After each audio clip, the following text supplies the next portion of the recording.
Hello everybody, you're welcome once again to another video on Ugamari Football Channel. And I'm Ugamari, so thanks for watching. So before I go any further, please like, subscribe and share this video. Now, international friendly, or rather the international break is here and no Premier League to talk about, and we'll be talking about Chelsea, of course.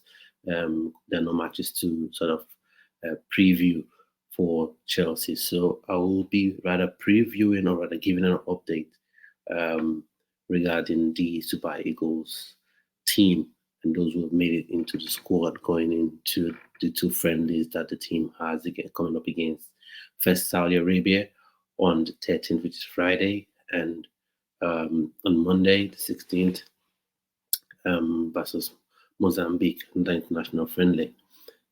Quite honest, with due respect to this side, I would have expected Nigeria to play a friendly game against more competitive opponents because that will sort of prepare the team um, or put the team in, give them a proper understanding of where they are with respect to getting prepared for the next for the AFCON coming up in January.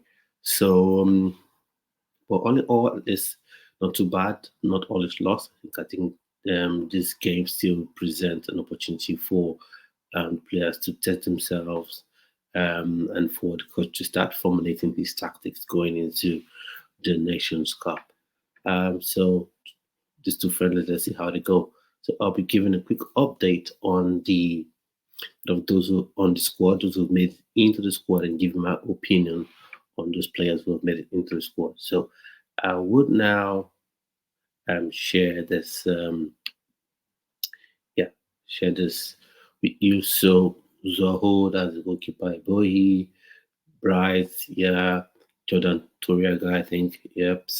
And then Omero, Ajayi, Basi, Awaziem, Bruno Ndidi, Onyedika, Aribo, Iwobi, Chukwueze, Simon Moses, of course, Adema Lukman, Victor Seaman, Sadiq Umar, Terry Murphy, and Victor Boniface as well.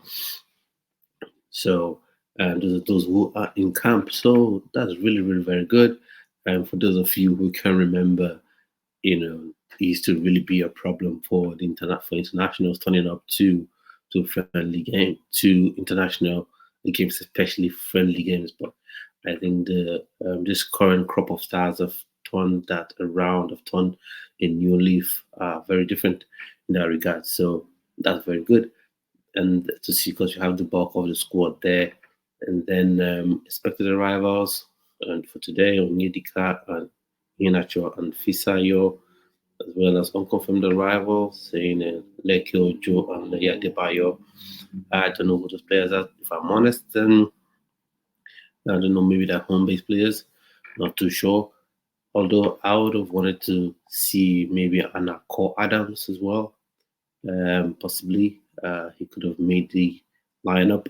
Gift Orban is a name that's outstanding that is not in the list and made the list. I don't know because even for those invited, he wasn't on the list. So no surprise he isn't in camp.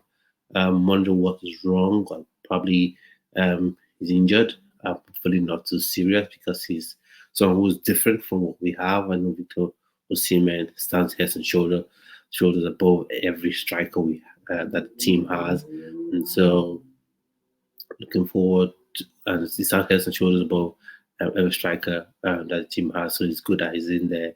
Victor Boniface as well. So it was interesting to see the formation that the coach will be going forward. I think we're opting for a 4-2-4 or a 4-2-2, which he used in the last international game.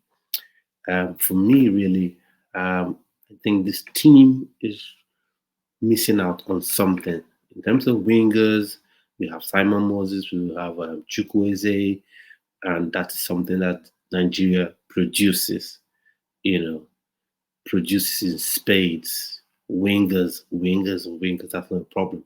Strikers, that's not a problem, especially in this era, So, well, produce strikers and wingers, but there's something that's always missing. For defensive midfielders, yeah, you have defensive midfielders, but one thing that is missing indeed is that creative midfielder, that help coordinates the play, that finds players, creates opportunities, assists, that creative threat behind the striker. That's something that I think this team lacks. And for I think past, I would say for the past games, even before the last Nations Cup, during the qualifying run for this present Nations Cup, um, that's something that has been lacking. Someone who can actually create from the midfield and coordinate the play. Because if the Super Eagles is able to get that sort of player, then for sure, I assure you that the team would go places. And with a world class striker like Victor Osimhen and someone else who's also stepping into that world class sort of stage, gradually getting there, not yet there, Victor Boniface, if we actually had a very creative midfielder in behind them, I tell you, they would have been able to stand against anything, not just in Africa, but in the world as well. But that's yet to be seen. So, what formation do you think Jose Pesiro would be going for? Would be going for zero? Would you want him to go with 0-4-2-2, or his or go for a 4-3-3, or a 4-2-4? Because what we have here, you can't really rely on creativity from the midfield, as I mentioned earlier on.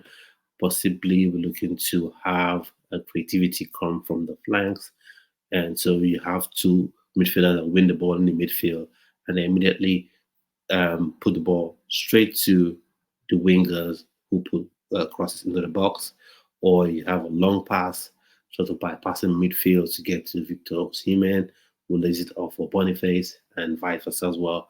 That two big and strong lads. I think Victor Boniface about 6'4", and Victor Osimhen at least should be 6'2". At least should be 6'2".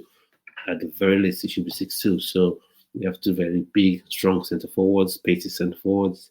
So maybe that would be the tactics going forward. But the thing is, in Africa, as people don't get about Africa, players, you may say some players are not good enough, which is not the case so much. But for some teams, you may look at the quality and say they don't have players playing in Europe, so they're not that good. When it comes to being physical, having pace, that is normal. It's a normal thing, in the Nations Cup. So physicality, pace, that's normal. So to actually stand out and win the tournament, I think that's why I think the Super Eagles needs a proper creative midfielder to create those chances, create those opportunities for the strikers, and help coordinate the play, decide where the ball goes, coordinates the pace, controls the pace of the game. That's something that is really, really lacking. Um, so maybe, like I said earlier on, we have to stick with what we have. So maybe go with 4-2-4 and play a high pressing game, or game pressing, and just see if we can press and suffocate the opposition defense and get them to lose possession of the ball quickly, recover the balls, and then see if you can build up and score from there. So the game against Saudi Arabia on Friday, let's see how that goes. Hopefully, I predict Nigeria should be able to win that game because way, thousand times better than Saudi Arabia, with due respect to the country. So I'm thinking good solid 3-0 win. 3-0 win against Saudi Arabia, and I'll say a good 3-4-0 win against Mozambique. That's what I'll predict. But hopefully the Super Eagles step up their game, because that's one problem or one issue we've had with the Super Eagles. And to be fair, not just with this current crop of players, but even in history, even years prior, you've had anytime you see a team come up against Argentina, for instance, play very well, maybe lose by a lone goal or win narrowly, and then come up against a team that they should absolutely, smash, win, score lots of goals against, and then they sort of become too relaxed, and then what you have is they end up losing the game or drawing the game. But if the Super Eagles team, play to their best, show the ability they have on the pitch, and sort of take the game with real seriousness, then for sure they'll surely win the game and score lots of goals. Because like I say, you have two world class strikers, at least one world class striker and one, would I say, quasi or not quasi, a striker who is very close to being world class. So they should be able to punish this teams. So there's an update today for respect to the players um, who are in camp at the moment and those who are expected to be in the Super Eagles camp. And then at the end of the game, I'll be giving my review, again, give my reaction to the scores and the results, and giving my reaction to performances of the players. And then just to keep you updated, tomorrow I'll be coming up with more Chelsea news in the next video tomorrow. So keep your eyes peeled on that. So those of you who have already subscribed to the channel, thank you so much for your support and keep doing it.